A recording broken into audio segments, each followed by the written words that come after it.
Então Paulo começou a falar a respeito da palavra, e você vai ver isso, como eu já falei antes, em Atos dos Apóstolos, o 13, que foi a primeira viagem missionária, e ali começa o capítulo 14, o 15, 16, 17, 18, vai até o 19, Paulo no seu percurso ali confrontando situações que vinham de encontro a ele para tentar tirar ele do foco, que era justamente pregar a palavra da graça, o qual muitos que ali estavam não aceitavam. Por quê?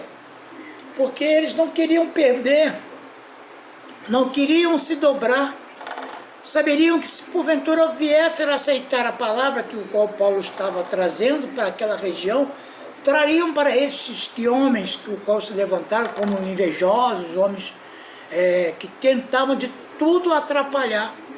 E o que acontecia? Então, estava realmente naquele período em que a graça começava a ser manifestada através do que havia Deus falado para ele, que haveria ele padecer pelo nome, do próprio nome de Jesus.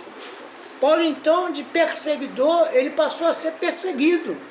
E o que acontece nos dias de hoje não é tão diferente assim.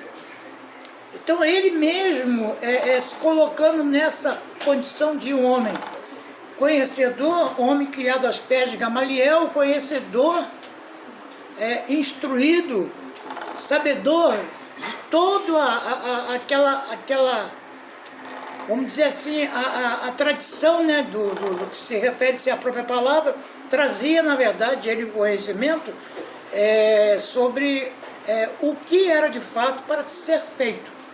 Então ele instruía, ele dividiu o conhecimento que ele havia recebido de Jesus. Quando ele fala isso, relatando lá em Gálatas, no capítulo 1, versículo 6, ele fala de forma bem clara.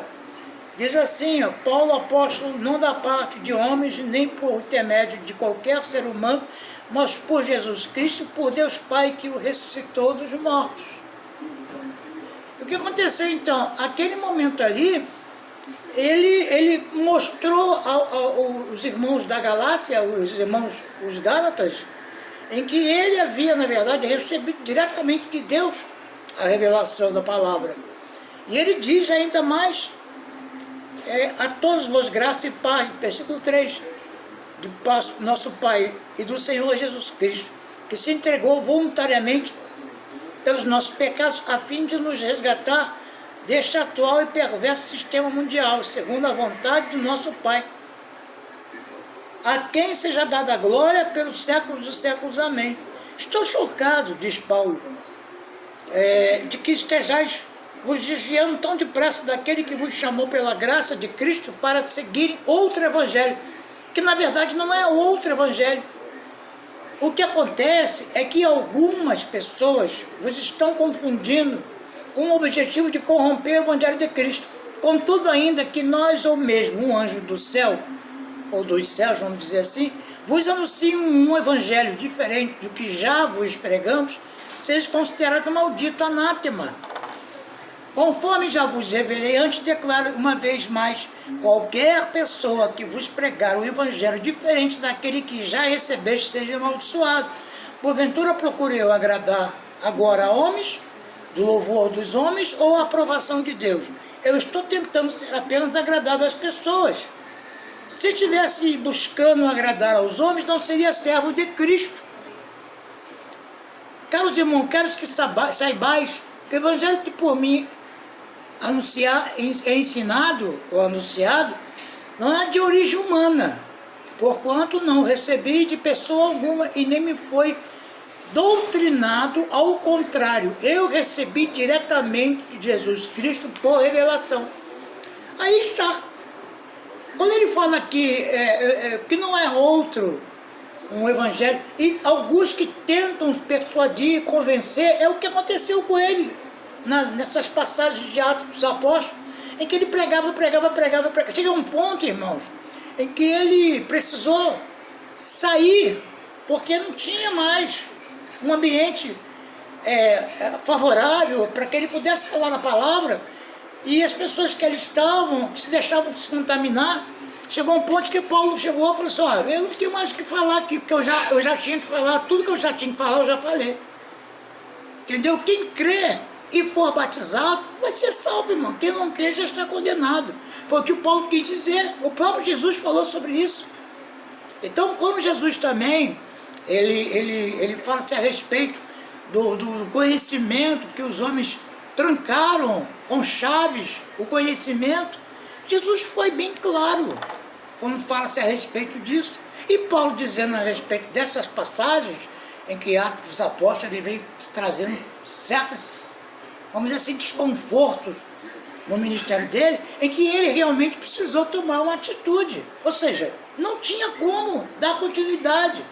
Ele sacudiu a poeira que estava nas suas vestes, né, porque talvez o local estivesse realmente um local bem ventilado, né, e muita poeira, o local possivelmente uma área, vamos dizer assim, de um árido, né, um local seco e proveniente de muito. Chegou um ponto de ele ter que sacudir a poeira do corpo para poder ir embora, porque não adiantava mais. Eu não vou muito longe. Jesus, quando estava a caminho de uma cidade, passando por uma cidade onde existia um homem endemoniado por muito tempo, este homem era o endemoniado de Gadareno, de uma cidade. Ali, os moradores do local, eles criavam porcos. E eles estavam ali, se você quiser essa passagem, é para você procurar nos índices de Mateus, que fala a respeito do endemoniado de Gadareno. Vai falar a respeito disso, o homem endemoniado. Jesus, ele foi a essa cidade, ele foi a caminho. E não ele teve que passar por dentro da cidade. Nessa cidade existia muitos, vamos dizer assim, pecuaristas, né? Pessoas que cuidavam e muitos tratavam realmente de um comércio, perdoe, de um comércio realmente vamos dizer, né? Para os judeus isso aí é o absurdo, que era justamente a carne suína. Então, naquele momento ali, o endemoniado de Gadareno, quando ele viu Jesus, ele se prostrou diante de Jesus e disse: queres comigo, ó Filho do Deus Altíssimo? Jesus falou para ele: cala-te. Aí ele: me permita então que eu entre naquela manada de porcos. Quer dizer, foram 2.000 porcos e uma legião. Jesus perguntou: qual é o seu nome? Meu nome é Legião, porque somos muitos. Então Jesus mandou que ele saísse daquele corpo ali. Imagine 6.000 demônios, que é uma legião. E ali existia 2.000 porcos. Você imagine 6.000 para 2.000 porcos. Não tinha como, irmãos. Os porcos se precipitaram, se lançaram ao mar e acabaram morrendo ali.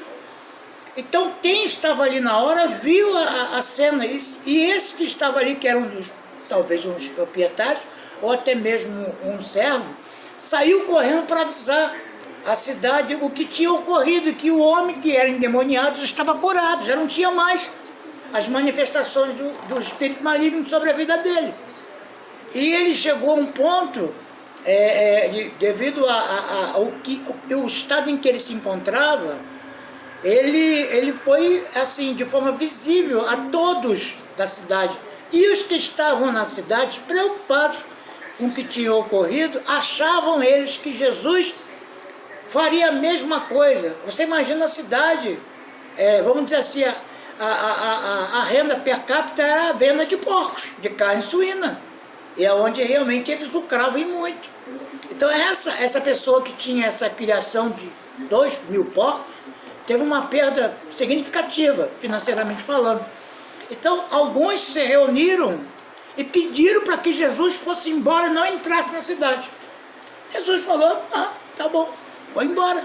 Jesus foi embora. O homem com o qual Jesus já havia curado, tirado aquele espírito maligno, a legião de demônios, foi até ele pedir para que ele pudesse, né, voltar, e ali naquele momento ali pediu Jesus para que pudesse ir com ele. Jesus falou assim: não, você não vai comigo. Vá até os seus e fale a respeito do que eu fiz a você. E lá e vá e fale dele. E fale para eles as maravilhas em que Deus fez. Então ali o que aconteceu? Então Jesus ele não tinha como ele permanecer. A mesma coisa Paulo fez. Quando ele começou a falar e esses homens começaram a se levantar contra ele, ele foi, sacudiu a poeira do pó e foi embora. Há momentos, irmãos, na nossa vida, que a gente prega, que a gente fala, que a gente começa até mesmo por uma imposição, começa a fazer um apelo, e o apelo de uma forma até desnecessária em algumas ocasiões. Porque quem faz o mover é o Espírito Santo de Deus, é o que se refere à espiritualidade, é você perceber, você ter o sentido apurado e a sensibilidade voltada ao Espírito de Deus, para você ouvir o momento exato para que você venha usar da autoridade de Cristo e chamar, através do apelo, de forma inteligente, de forma onde o Senhor nos diz que Ele nos confiou o ministério da reconciliação. Não devemos oferecer o inferno. Se você não aceitar hoje, você vai para o inferno. Primeiro que não se aceita, se recebe. O se aceitar é um aceitar, na verdade, como o próprio Jesus falou, não foste vós que escolheste a mim, pelo contrário, vos escolhi a vós outros. Então Jesus nos escolhe. Quando Ele nos chama pelo nome, nós ouvimos que temos tímpanos de ovelha. Quem tem tímpanos de ovelha, irmão, vai ouvir a voz do Salvador, não importa, nem que seja no último dia. Jesus vai o ressuscitar. Não vai ser pela força nem pela violência, não vai ser de forma onde haja. O esforço é óbvio, a porta é estreita. A porta é estreita. O necessário é vos nascer de novo, entrar realmente por esta porta estreita, porque largo é o caminho da perdição. E quando se fala de salvação, fala-se de Jesus, é Ele que salva, é Ele que liberta, é Ele que faz a obra, não somos nós, somos apenas instrumentos dEle. E por isso que nós estamos hoje fazendo o que nós fazemos por vontade não própria, mas por vontade soberana de Deus, porque Ele é soberano. E Paulo escrevendo então aos Colossenses, ele fala assim, portanto, capítulo 2, portanto gostaria que soubesse como é grande a luta que enfrento por vós, pelos que estão em Laodiceia e por todos que ainda não me conhecem pessoalmente. Esforço-me a fim de que o coração deles seja animado, estando vós unidos em amor e juntos alcanceis toda a riqueza do pleno entendimento, para que possais conhecer perfeitamente o mistério de Deus, a saber, Cristo. Versículo 3, nele estão ocultos todos os tesouros da sabedoria e do conhecimento. Falo dessa forma para que ninguém vos engane com argumentos interessantes, porém falsos.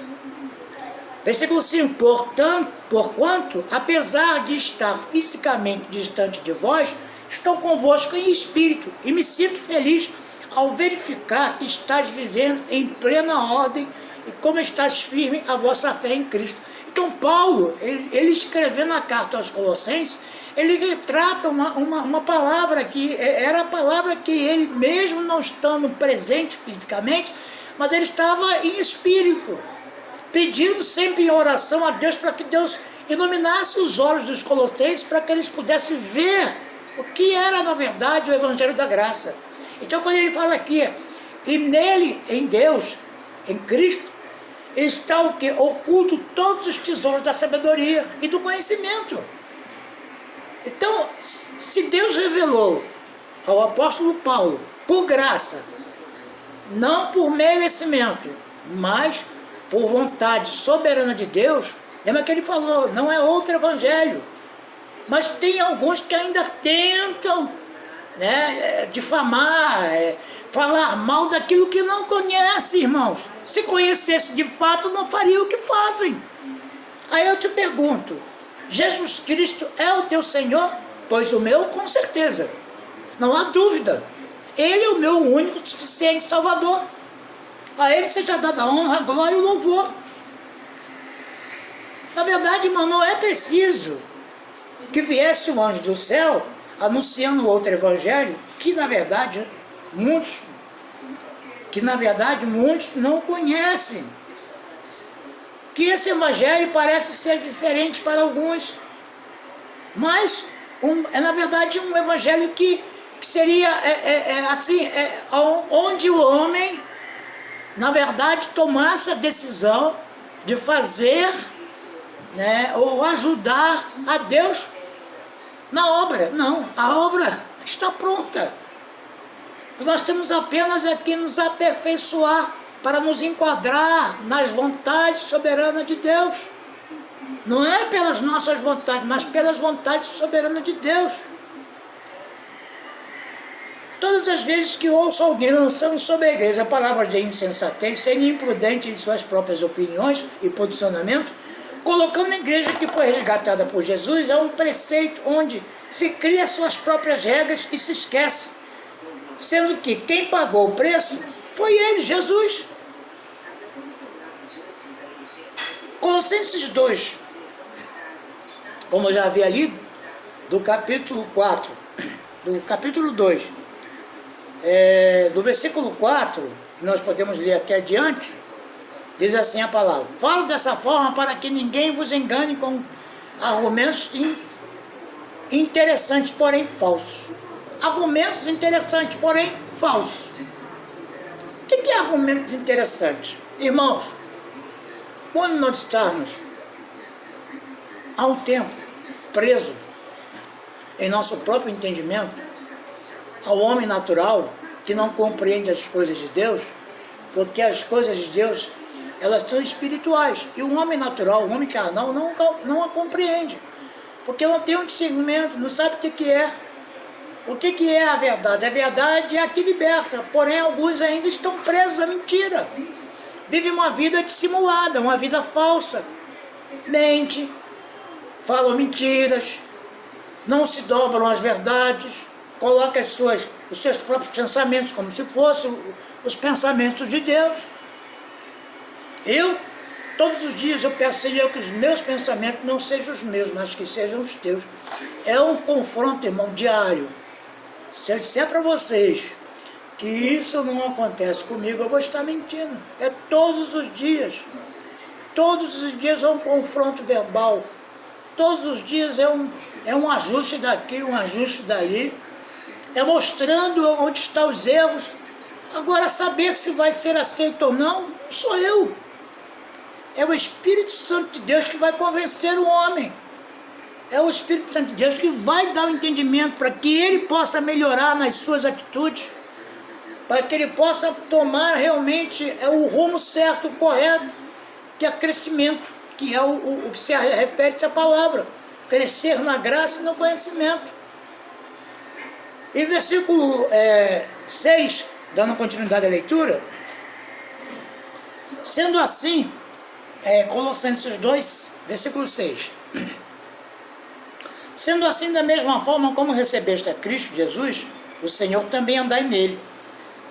7. Tendo sido alicerçados e edificados nele, firmados na fé, como fostes destruídos, para que transbordem em ações de graças a Deus, tendo muito cuidado para que ninguém vos escravize as vãs e enganosas filosofias que se baseiam nas tradições humanas e na falsa religiosidade deste mundo, e não em Cristo. Pois somente em Cristo habita corporalmente toda a plenitude de Deus.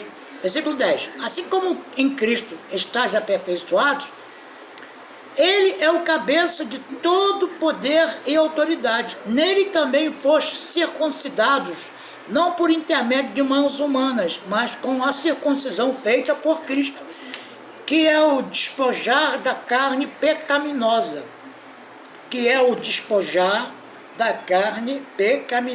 Isto aconteceu quando fostes sepultados com ele no batismo, e com ele fostes ressuscitados mediante a fé no poder de Deus, que o ressuscitou dentre os mortos. E a vós outros, que estavais mortos pelas vossas transgressões e pela incircuncisão da vossa carne, vos deu vida juntamente com ele, perdoando todos os nossos pecados, e cancelou o escrito de dívida que consistia em ordenanças que nos era contrário. Ele a removeu completamente, pregando-a na